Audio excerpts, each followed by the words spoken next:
Singer R. Kelly is back in custody today after being arrested again. Kelly has been indicted on 13 new counts, including federal sex crimes. Officials from the New York Police Department and Homeland Security arrested the singer in Chicago last night. Federal prosecutors in New York are expected to announce charges as early as today, which CBS News sources say could involve sex trafficking. This is on top of the Illinois state charges that he already faces. So CTM national correspondent Jericka Duncan has been covering the allegations of abuse by R. Kelly, all of which he strongly denies.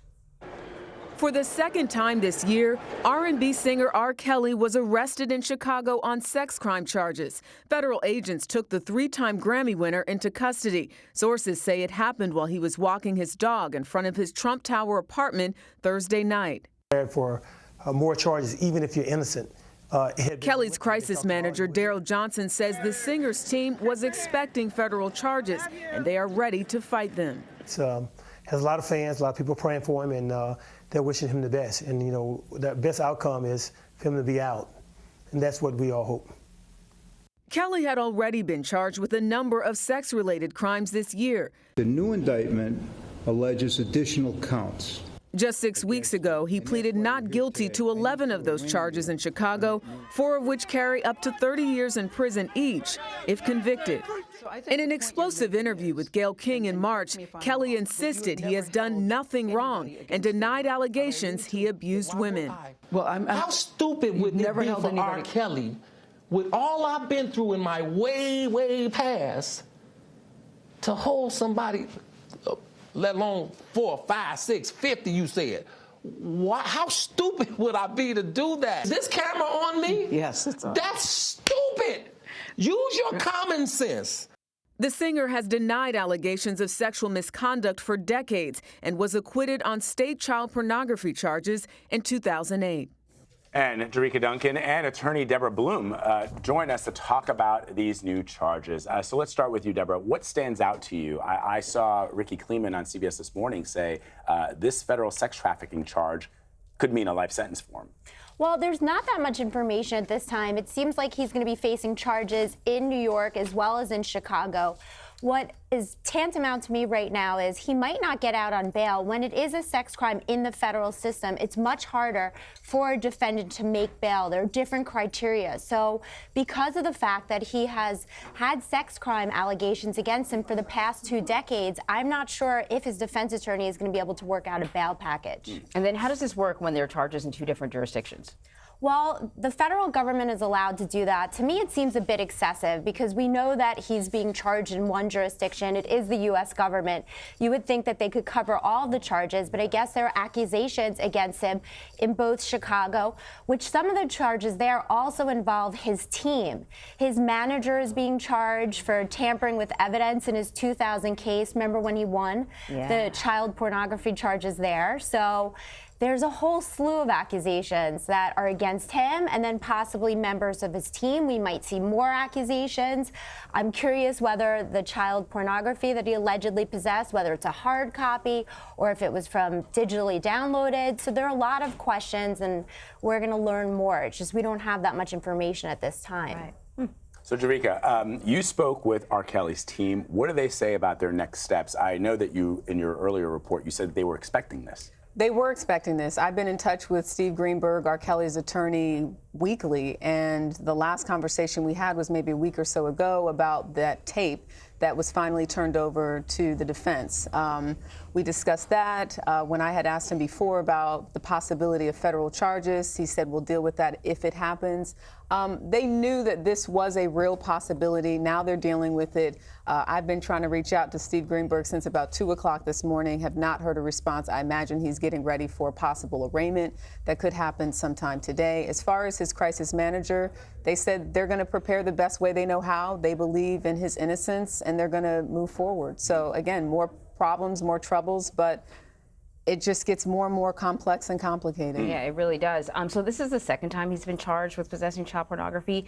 As you pointed out, the first time around, he walked on it. I shouldn't say he walked. You know, he went to trial. and he was not found guilty. How are things going to be different this time? Well, this is very interesting because Epstein also had prior charges, which he received a very lenient sentence on. So I think that what we have to focus.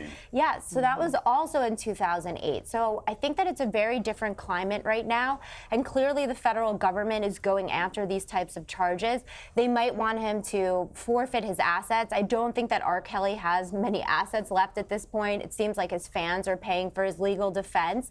So the government could really seek a lot of things. They're also charging him with obstructing justice, which might mean that because he knew that this federal investigation was underway, that they destroyed evidence.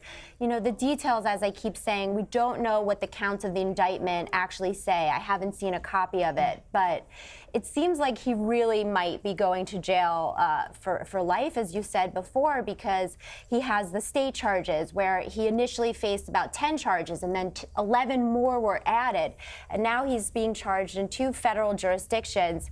It's not looking good. And if I was his defense attorney, you know, I would try to make a global resolution to this. You know, Jericka, I don't know if you got a chance when you talked last time you talked to his team to ask them about how he's paying for his legal defense, because that had been up in the air. There was child support. There's all kinds of stuff. Yeah, I was told don't worry about it, and I guess it is. People apparently, some people are saying they did get paid early on, but you can't deny this is a great publicity opportunity for anybody who is on this case.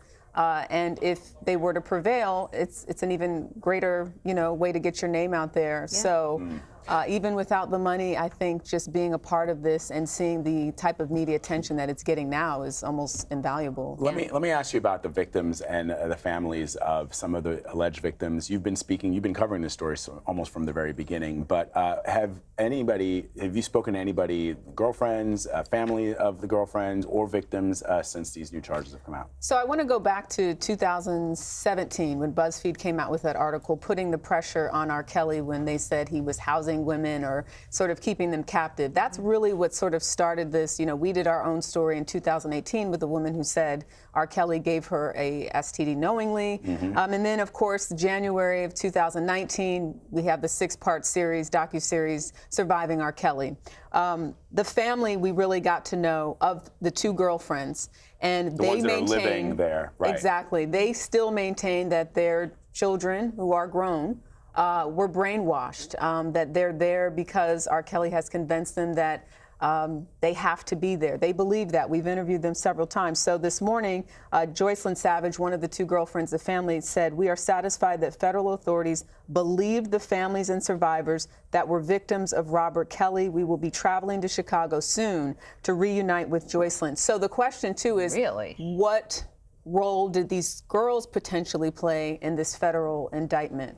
So there's so much that still has to come out, because for them to say we're glad that the federal authorities believe the families and survivors leads us to believe that perhaps the families were interviewed as part of this investigation. That would be fascinating, because you remember those girls when Gayle King interviewed them, and they were steadfast that their parents were making it up, that it was a shakedown to get money, and their devotion to R. Kelly was, solid. Right, and on the flip side, in the docuseries, you saw how they made every attempt to get in front of their children to explain to them that they loved them, that they wanted them to come home. And at one point, one of the girls said, "Yeah, I'll meet you somewhere," and then they never turned up. Yeah, it was very confusing. So hopefully the details are in the documents, and we're working to get Do we know when he's going to appear in court? Possibly this morning in Chicago. We have a team there right now where he could be arraigned, and then he could be extradited to New York. But a lot of could-be's, and we're just trying to figure out and nail down an exact Deborah, the thing time. I think that is sort of interesting is that, like the Southern District in New York and Manhattan, the Eastern District, they don't announce charges like this unless they have a very, very rock solid, at least, sense that they could actually get a conviction. Well, as somebody that's worked both in state and federal court, in state court, you have a lot more wiggle room to try to say that your client didn't commit the alleged act beyond a reasonable doubt. And even in that case, there's distance in time. But with the federal charges, it's much more difficult to fight federal charges. You have a few options: cooperation, immediate plea deal, and acceptance of responsibility, or you could go to trial. And that's a really big risk, because the win rate federal court is so low. You know, and you also have his video, which was really like a cry for help, similar to the way that Kanye West meeting with President Trump, I think one could call, was a cry for help. You know, it's almost like he was denying it so heavily that it was. You mean with Gayle King? Yeah, it was like an admission of guilt, in my opinion. And with the federal charges, general, if you're wanted by the feds and you're being indicted by them, they really have a lot of damaging evidence against you. Wow, Deborah, Jericka, thank you very much, ladies.